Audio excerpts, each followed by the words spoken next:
Kagulat World, yung tennis world, naghahanda na sa isang semifinal showdown na parang eksenang mataal ng hinihintay ng international tennis community. Alexandra Ayala kontra sa four-time Grand Slam champion at dating world number 1 na si Naomi Osaka. Pero malinaw muna nating ihatid ang pinakahuling verified update. Hindi pa nagsisimula ang laban habang ginagawa ang report na ito. Naka-line up ang Ayala, Osaka pagkatapos ng unang women's semifinal sa pagitan ni Jessica Pegula at Diana Schneider. Ang Pegula-Schneider match ay hindi magsisimula bago mag 2 p.m. sa Washington, kaya walang eksaktong fixed starting time para kina Alex at Naomi. Sa oras ng Pilipinas, posibleng magsimula ang kanilang laban bandang 3 a.m. August 8th, depende sa tagal ng unang semifinal. At mga kababayan, hindi basta-bastang nakapasok si Alex. Pinabagsak niya sa quarterfinals ang second seed at world number 10 na si Elina Svitolina, 6-3, 6-4. Eksaktong kaparehong score ng kanilang laban sa Berlin noong Hunyo. Iyon ang ika-6 na top 10 victory ni Alex ngayong season. At ikatlong WTA Tour semifinal niya ngayong 2026. Sa kabilang banda, kinailangan ni Osaka na bumangon mula sa pagkatalo sa unang set bago talunin si Elisabetta Cocciaretto, 4-6, 6-4. 6-thirds. Umiskor siya ng 9 na aces at umabante sa ikalawa niyang semifinal ngayong taon. Unang career meeting ito ni Ayala at Osaka. Walang previous head-to-head result, walang lumang blueprint, purong adjustment, tapang at diskarte ang labanan. Hindi na ito simpleng magandang tournament run lamang para kay Alex. Ang nangyayari ngayon sa Washington ay isa ng seryosong pahayag sa buong women's tennis tour. Kaya nang makipagsabayan ng Filipina star sa pinakamalalaking pangalan, iba't ibang surface at iba't ibang klase ng pressure. Isipin ninyo ang dinaanan ni Alex bago makarating sa semifinal.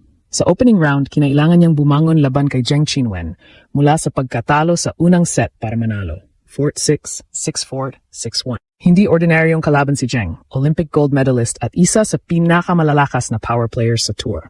Pagkatapos nito, hinarap ni Alex ang defending Washington champion na si Leylah Fernandez. Dominante ang first set ni Alex, pero sa second set ay napunta siya sa napakalaking na 1-5 deficit. Sa halip na bitawan ang set at maghanda na lang para sa decider, nanalo si Alex ng 5 sunod na games, tinala ang laban sa tiebreak at dinomina iyon 7-1. Ang final score, 6-2, 7-6. Yan ang klase ng mental toughness na hindi madaling makita sa isang player na 21 years old pa lamang. Hindi lamang siya umaasa sa mabilis na paa, left-handed forehand o solid backhand. Ang pinakamalaking ipinapakita ni Alex ngayon ay ang kakayahang manatiling kalmado kapag tila papunta na sa kalaban ng momentum. At lalo pang tumindi ang mensahe niya nang harapin niya si Elina Svitolina sa quarterfinals. Nagpalitan sila ng service breaks sa unang bahagi ng opening set. Walang makakuha agad ng kontrol, ngunit nang makapag-hold si Alex para sa 4-2 advantage, doon nagsimulang maging mas malinaw ang kaniyang direksyon. Nanalo siya ng 9 sa huling 10 puntos upang kunin ang first set, 6-3. Sa second set, na unang nakakuha ng break si Svitolina at lumamang 2-0. Umabot pa ito sa 3-1, isang sitwasyong maaring magpabalik ng momentum sa experienced Ukrainian. Pero muling ipinakita ni Alex ang pattern ng kanyang Washington run. Kapag nahuhuli siya, lalo siyang nagiging agresibo at disiplinado. 3 sunod na games ang kinuha niya para makabalik. Sa 5-4, inilagay niya si Svitolina sa scoreboard pressure. Nakakuha si Alex ng 3 match points at kahit nailigtas ng Ukrainian ang unang 2, nag-double fault si Svitolina sa ikatlo. Tapos ang laban, 6-3, 6-4. Hindi lang yon basta upset. Ikalawang beses na tinalo ni Alex si Svitolina sa loob lamang ng mahigit 1 buwan at parehong 6-3, 6-4 ang score. Una sa grass courts ng Berlin at ngayon naman sa hard courts ng Washington. Ibig sabihin, hindi ito isang resultang maaring ituring na tsamba o epekto lamang ng isang partikular na surface. Ngayon, si Naomi Osaka naman ang haharang sa daan ni Alex papunta sa kanyang unang WTA 500 final. At ito ang dapat tandaan, first career meeting ito ng dalawa. Walang dating laban na maaring pag-aralan ng direkta. Walang head-to-head advantage ang alinman sa kanila. Parehong kailangang magbasa ng patterns habang aktual nang nangyayari ang laban. Malaki ang respeto ni Alex kay Osaka. Pagkatapos talunin si Svitolina, sinabi niyang isa itong accomplished player na nagkaroon ng malalaking impact sa loob at labas ng tennis court. Sinabi rin niyang excited siya sa matchup at gagawin niya ang lahat upang maiwan ang lahat ng kaniyang makakaya sa court. Pero ang respeto ay hindi nangangahulugang papasok si Alex para lamang humanga. Sa puntong ito ng tournament, natalo na niya ang Olympic champion, defending DC champion, at isang top 10 veteran. Walang dahilan upang isipin niyang imposible ang sumunod na assignment. Ito ang pinakamalaking tactical question. Paano pipigilan ni Alex ang explosive first strike tennis ni Naomi Osaka? Ang pangunahing sandata ni Osaka ay malinaw, malakas na serve, mabigat na forehand, at kakayahang tapusin agad ang puntos kapag nakakuha siya ng maikling bola. Sa quarterfinals laban kay Cocharetto, hindi man naging pinakamalinis ang overall performance ni Naomi, nakagawa pa rin siya ng 9 na aces kumpara sa isa ng kanyang kalaban. Bumanggon siya mula sa pagkatalo sa opening set upang manalo, 4-6, 6-4, 6-3. Inamin mismo ni Osaka na naging mental battle ang naturang quarterfinal at hindi niya naramdamang napakaganda ng kanyang laro. Naramdaman din niya ang pressure ng umatake si Cocharetto sa kanyang second serve.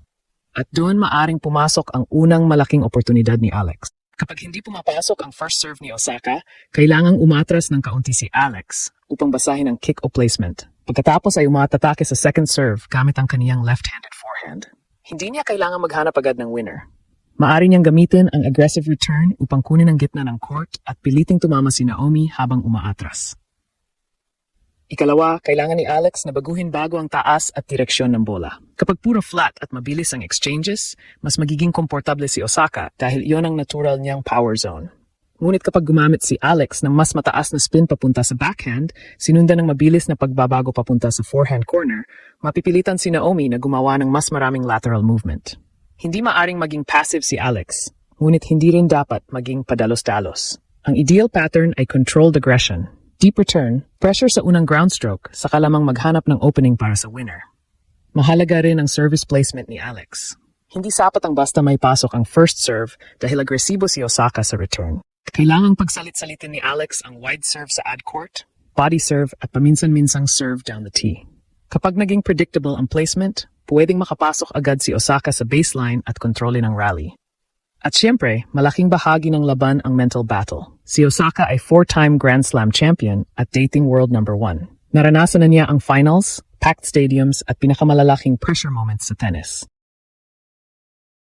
Ngunit si Alex naman ay pumapasok na may momentum at tila walang takot sa reputasyon ng kaniyang kalaban. Sa Washington pa lamang, nakabangon na siya mula sa set at break deficit laban kay Zheng, mula sa 1-5 second set deficit laban kay Fernandez, at mula sa early break deficit laban kay Svitolina. Ang kaniyang kakayahang manatili sa bawat punto ang maaring magdala sa kaniya kahit makakuha ng mabilis na advantage si Osaka. Hindi kailangan ni Alex na maging perfect.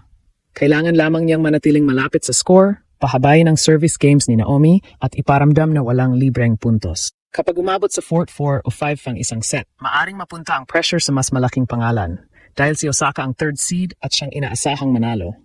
Sa kabilang banda, malaya si Alex na umatake. Naomi Osaka ang may championships, experience at raw power. Si Alex naman ang may momentum, variety, bilis at isang uri ng paniniwalang lalo lamang tumitibay sa bawat malaking kalabang kaniyang pinabagsak.